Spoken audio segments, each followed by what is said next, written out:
Bom dia, hoje são 19 de março de 2014, quarta-feira, Brasília, Distrito Federal. Vamos aqui a mais um vídeo sobre religião. Religião, pura ilusão, pura fantasia, pura superstição. Ateísmo, 100% verdade.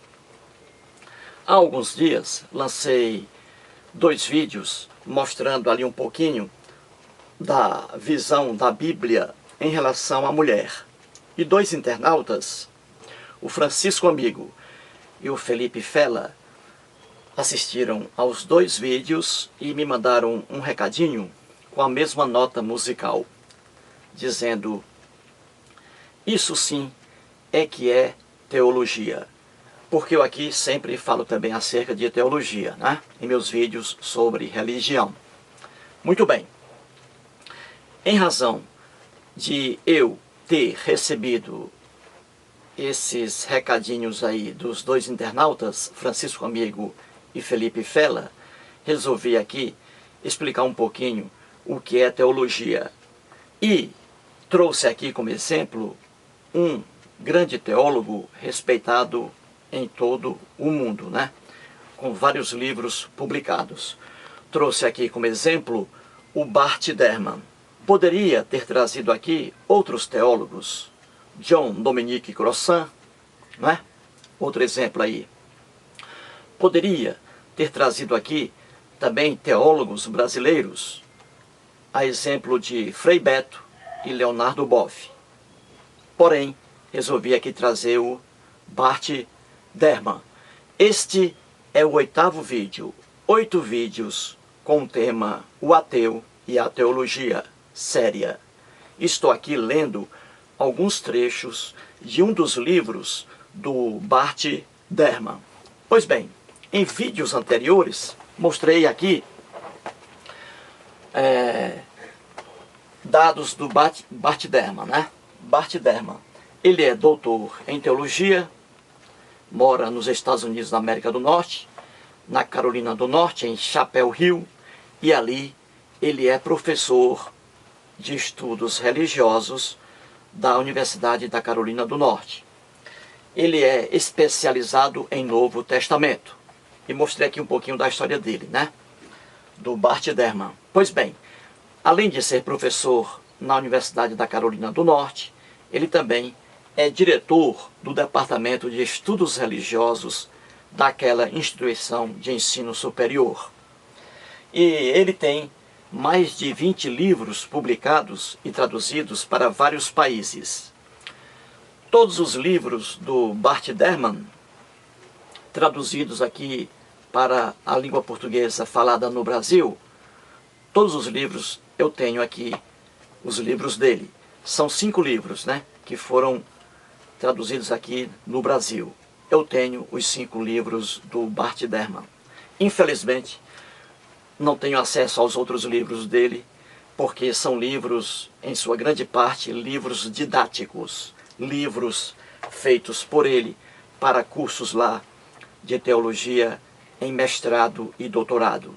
Infelizmente, esses livros didáticos não são traduzidos para outros países, não é isso?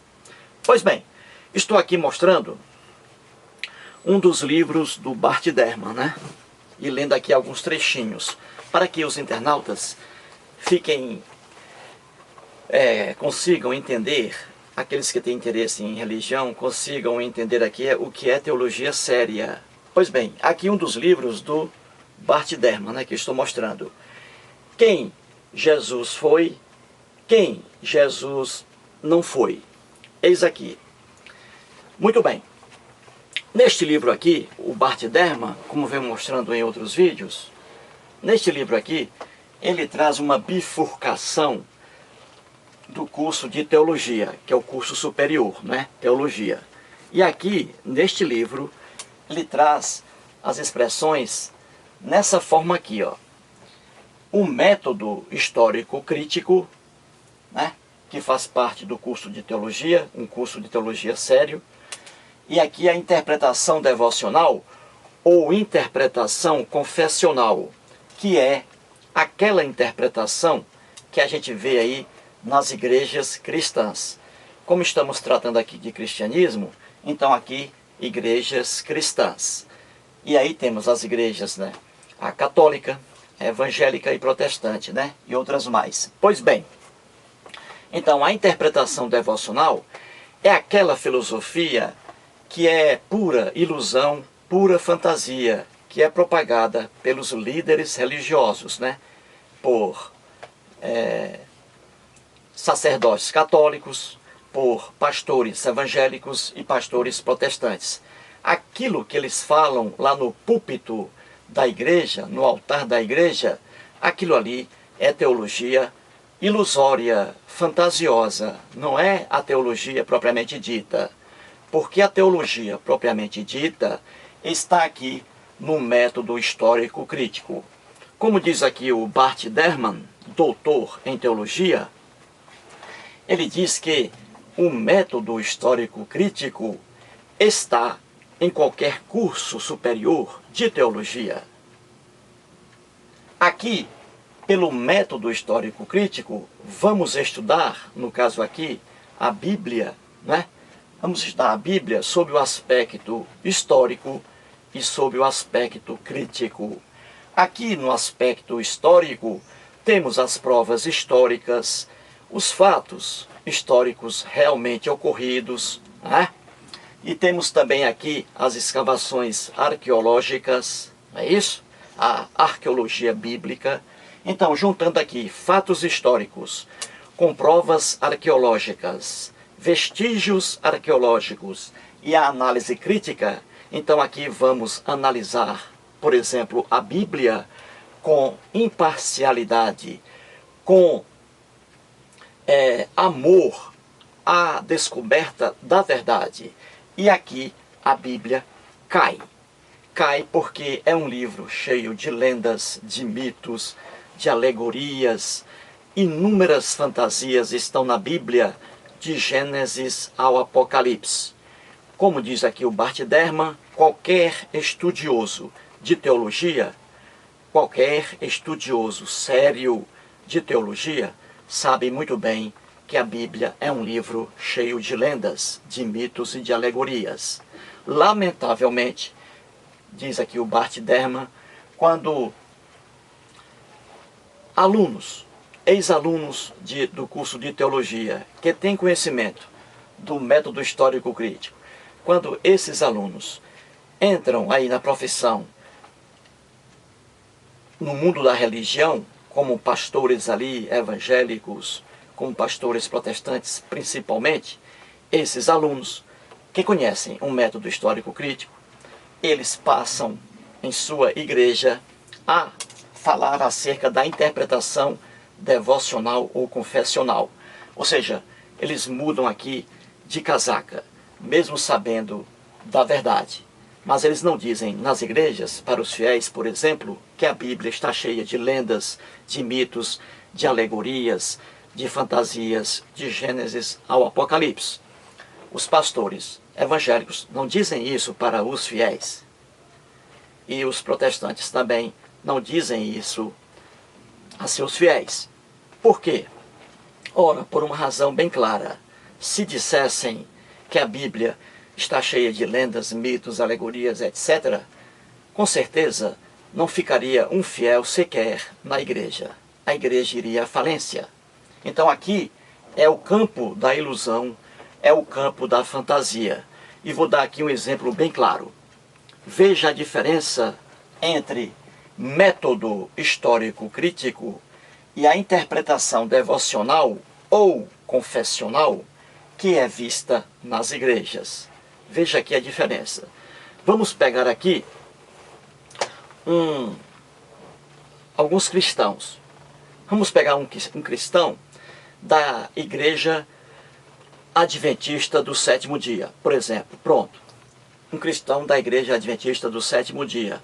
Ora, esse cristão, lá na sua igreja, durante os cultos, ele vai receber do líder religioso a informação de que a Bíblia é a palavra de Deus, inspirada pelo Espírito Santo. E o fiel acredita nisso. O cristão da Igreja Adventista do Sétimo Dia, de posse da Bíblia cristã, evangélica, né, protestante, que é diferente da Bíblia cristã católica, esse fiel aqui, da Igreja Adventista do Sétimo Dia, vai ter outra visão sobre a Bíblia, diferente da visão, por exemplo, de um cristão católico. Então veja, de acordo com a igreja a que pertence um cristão, ele pode ter várias interpretações sobre o mesmo livro, a Bíblia. Então, se você conversar com um fiel cristão da Igreja Adventista do Sétimo Dia, ele vai dizer a você que ele não pode trabalhar, por exemplo, no dia de sábado. Porque o dia de sábado é um dia sagrado para os adventistas do sétimo dia. Veja, é a interpretação devocional sobre a Bíblia, que é diferente da interpretação devocional sobre o mesmo livro, a Bíblia, por parte de outro cristão que não pertença à Igreja Adventista do Sétimo Dia. Então, cada fiel cristão vai dançar conforme a música ditada pelo pastor da igreja a que esse cristão pertence. Viu aí como a interpretação devocional, confessional, é pura ilusão, é pura fantasia? O cristão aqui da Igreja Adventista do Sétimo Dia, ele não trabalha no dia de sábado. E ele leva em consideração uma lenda que está na Bíblia, no livro de Gênesis, o primeiro livro.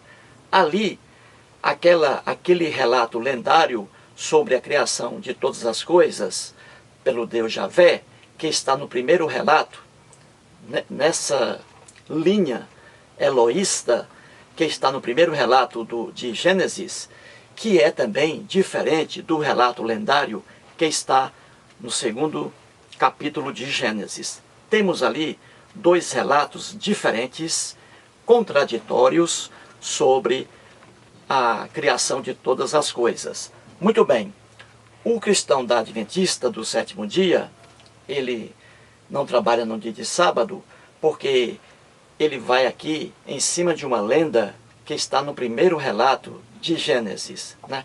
De tradição eloísta. Ali, o Deus Javé, na lenda bíblica, criou todas as coisas, né? Primeiro dia, segundo dia, terceiro dia, até o sexto dia.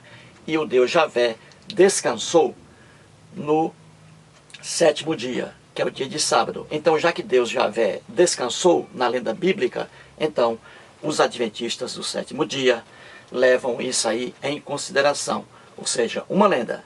Então eles pegam uma lenda, baseando-se numa lenda, aí eles seguem isso aí à risca. Não trabalham no dia de sábado, no sétimo dia.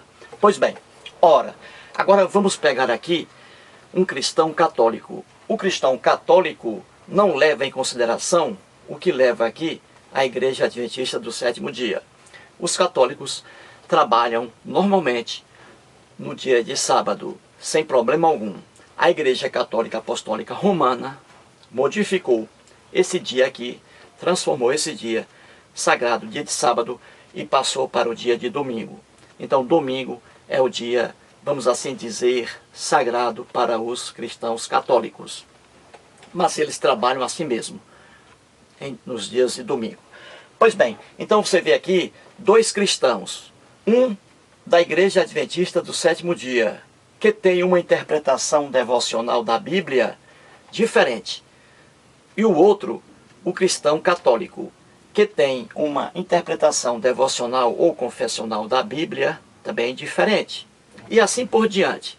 Se você pega aqui também mais um cristão da Assembleia de Deus, ele vai aqui interpretar a Bíblia diferentemente da interpretação dada pela Igreja Adventista do Sétimo Dia e também pela Igreja Católica. E assim por diante. Você tem aqui um fiel da Igreja Universal do Reino de Deus. A interpretação dele sobre a Bíblia vai ser diferente das outras interpretações. Então você vê aqui de forma fácil, bem explicada, que a interpretação devocional, confessional, é aquela interpretação que tem várias nuances, Ou seja, ela veste várias roupas. Ou seja, o fiel, no mundo aqui das igrejas, da ilusão, ele vai aceitar tudo aquilo que o pastor, lá no púlpito ou no altar da igreja, está dizendo. E aqui é uma interpretação devocional, de acordo com cada igreja. E daí as diferenças entre cristão adventista do sétimo dia, cristão católico, cristão da Universal do Reino de Deus, cristão da Assembleia de Deus, testemunhas de Jeová. Tudo isso aqui são igrejas que dão uma interpretação devocional sobre determinado livro. Entendeu? Então aqui os fiéis dançam de acordo com a música. Já o método histórico crítico, não. Aí não. Método histórico crítico é a filosofia, é a teologia, nada de filosofia. É a teologia pura, a teologia verdadeira que está em qualquer curso sério de teologia. Aqui ninguém muda a casaca, porque aqui é um livro, no caso aqui a Bíblia, vista sob o ângulo da história e da análise crítica. História e análise crítica. E história aqui, a história propriamente dita e as provas também arqueológicas, arqueologia bíblica. Então o método histórico crítico é a pura teologia. Aqui ninguém muda de camisa, ninguém muda de casaca. Aqui não existe nada de interpretação devocional ou confessional.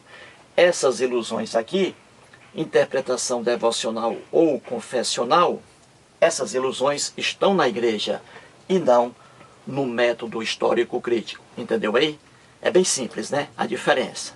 Pois bem, vou ler aqui rapidamente, por causa do tempo, mais um trecho importante do livro aqui do Bart Ehrman. Vou ler aqui rapidamente as páginas 32 e 33. 32 e 33. Aqui ele diz sobre um mundo de contradições. Um mundo de contradições. Que mundo é este a que ele se refere? A Bíblia, repleta de contradições, né? Aqui é a verdade, é a pura teologia. Vou ler aqui na íntegra, rapidamente, por causa do tempo. Vamos lá. Ele diz assim: quando os alunos são apresentados ao estudo histórico da Bíblia, em oposição ao devocional, uma das primeiras coisas com as quais são obrigados a lidar é o fato de que o texto bíblico, seja o Antigo ou o Novo Testamento, é assustadoramente repleto de discrepâncias, muitas inconciliáveis.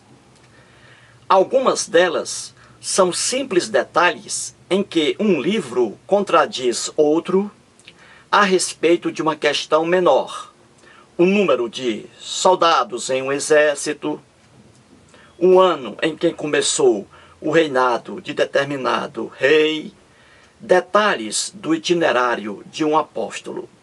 Em certos casos, diferenças aparentemente banais podem, na verdade, ter um enorme significado para a interpretação de um livro, a reconstrução da história da antiga Israel ou a vida do Jesus histórico.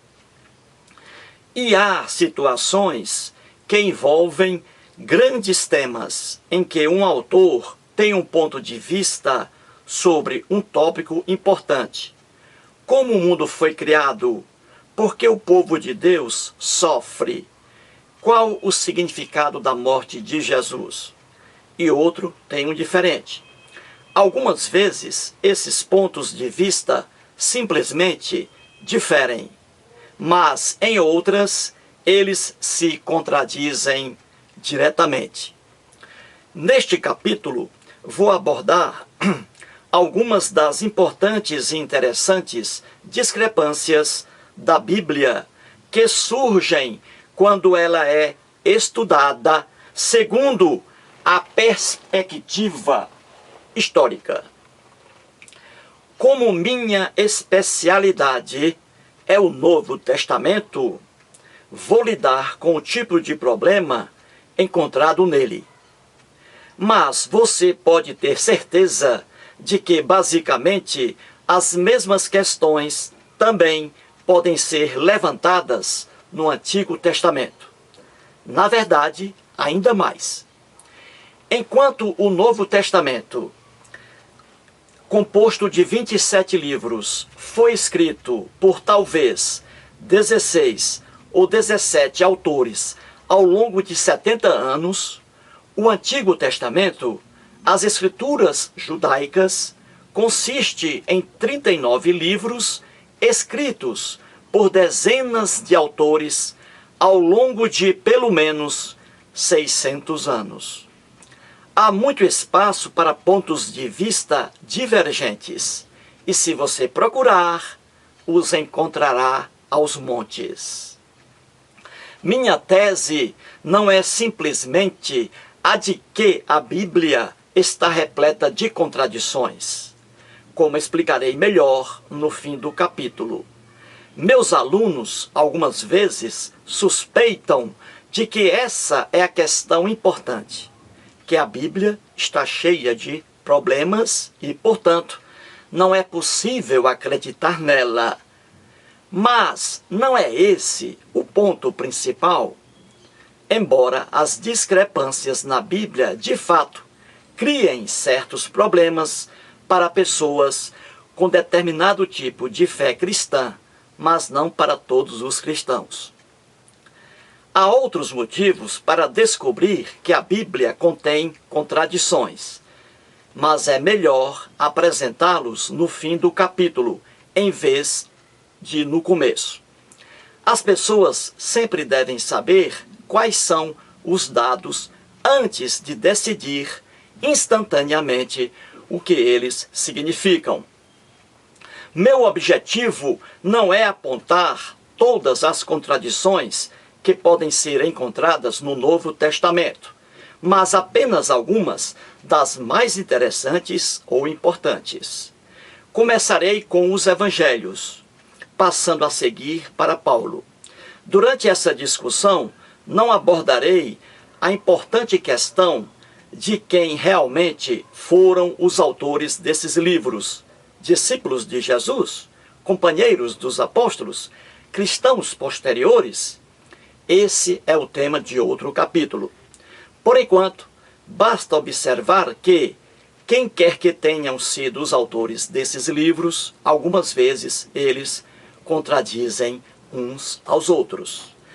Porque leitores relaxados e até mesmo ávidos da Bíblia nunca identificam essas discrepâncias, algumas das quais parecem óbvias assim que apontadas. Na minha opinião, isso se deve ao modo como as pessoas leem esses livros. A maioria das pessoas lê a Bíblia aleatoriamente. Abrem-na, escolhem uma passagem, leem-na e tentam descobrir seu significado. Há pouco ou nenhum esforço de fazer uma comparação detalhada com passagens semelhantes em outros livros. Você lê um trecho aqui, outro ali, e tudo parece a Bíblia. Contudo, para fazer um estudo histórico do texto, é preciso ler e comparar os textos cuidadosamente, de forma detalhada. Vou parar por aqui, nesse trecho. Então aqui, o tempo vai acabar, infelizmente. Bart Ehrman aqui está dizendo que, lamentavelmente, cristãos aí fervorosos leem a Bíblia de forma completamente errônea. Eles leem a Bíblia isoladamente, um versículo aqui, outro ali, né? E isso geralmente é apresentado pelos líderes religiosos, principalmente pastores evangélicos e protestantes.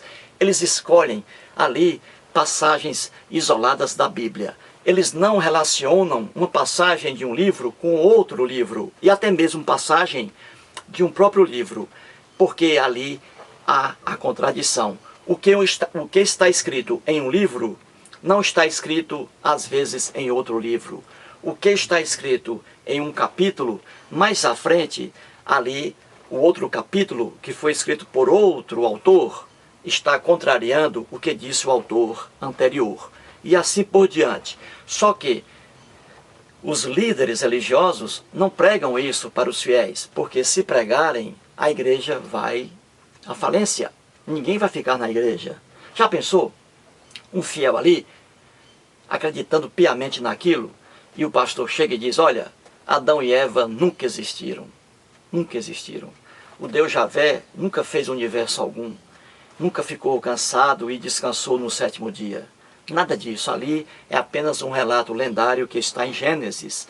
É a forma simples e até ignorante de como aquele povo hebreu pensava que o mundo havia sido construído, feito por alguém. E aí eles colocaram aqueles relatos lendários ali. E são dois relatos diferentes. O primeiro relato sobre a criação de todas as coisas, que está no primeiro capítulo de Gênesis, ali é um relato lendário com o teor eloísta. Deus ali é tratado por Elohim, daí tradição eloísta. Já no segundo relato, que está no segundo capítulo de Gênesis, é outro relato sobre a criação das coisas completamente diferente do primeiro relato e com muitas contradições, que vou mostrar aqui em vários vídeos. Pois bem, ali no segundo relato, a tradição não é mais a eloísta, é a javista, porque Deus ali é tratado como o Deus Javé e não Deus Elohim. E Elohim, no hebraico, é plural, deuses, e não Deus, no singular. O singular é Eloá. Pois bem, então ali tudo é lenda. Se um pastor evangélico, por exemplo, dissesse isso aos fiéis, os fiéis, iriam embora. Porque os fiéis estão ali em busca de uma palavra de conforto, em busca de uma ilusão. E é por isso que os fiéis ficam felizes, porque o homem adora viver na ilusão, na fantasia. Como diz aqui o Michel Sermer, no livro dele, psicólogo norte-americano, já mostrei aqui, as pessoas adoram ser enganadas. Então o fiel vai à igreja em busca de uma palavra de amor, de solidariedade, mesmo que essa palavra seja ilusória. E é por isso que eles ficam nas igrejas. Se os pastores, aqueles que têm conhecimento em teologia realmente, porque muitos não têm, se os pastores propagassem nas igrejas método histórico-crítico da teologia, não ficaria um fiel nas igrejas, né? Porque aqui é a pura verdade. Portanto, aí o tempo aqui vai se acabar e mais um vídeo. Muito obrigado.